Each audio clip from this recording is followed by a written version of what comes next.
Emergency surgical differentials include bowel obstruction, intestinal malrotation, intussusception, ovarian torsion, and ectopic pregnancy in females, testicular torsion in males, and torsion of the omentum. Emergency non-surgical differentials include hemolytic uremic syndrome, diabetic ketoacidosis, and primary peritonitis.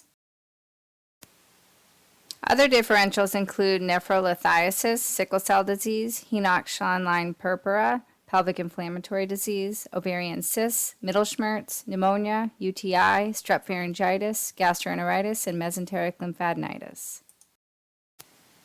So back to our patient. He is showing clear physical exam findings consistent with appendicitis, and that, including the history and the lack of diarrhea and bloody stools, help us to rule out many of the other differentials on the list. For the plan, we would begin with labs, and although limited in their ability to differentiate appendicitis from other causes of abdominal pain, the following lab tests are typically obtained: WBC, ANC, CRP, UA, and urine HCG in postmenarchal females. Our diagnostic approach is guided by the clinical impression of risk based upon low, moderate, or high, using the patient's history, physical exam, and labs, which all guide the next steps in the evaluation of the child. Scoring systems also help with this process. Imaging can be helpful to establish or exclude the diagnosis in children with atypical presentations, and ultrasound and CT are used most frequently. So let's get back to our case here. Using the pediatric appendicitis scoring scale, our patient scored a 7 in the following categories, but our blood work is still pending. So what do we do? Options include surgical consultation, diagnostic imaging, serial abdominal examinations while being observed in the hospital, or a combination of these approaches depending upon local resources.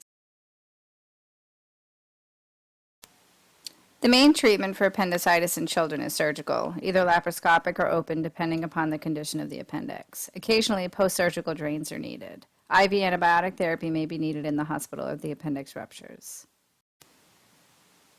Educating the family regarding the suspected diagnosis is extremely important in order to ensure adequate follow-up for the patient, which may include blood work, repeat abdominal exams, imaging studies, or a referral to the emergency department. So back to our case, our patient's PAS score was in the borderline range at 7. So we sent him for stat blood work, and the family was instructed to keep near their phone for the results. Upon receiving the results of a WBCU 23,000 and a left shift on the diff, we called the mom and referred her to the emergency room for suspected appendicitis. No prescriptions were written. Created using Powtoon.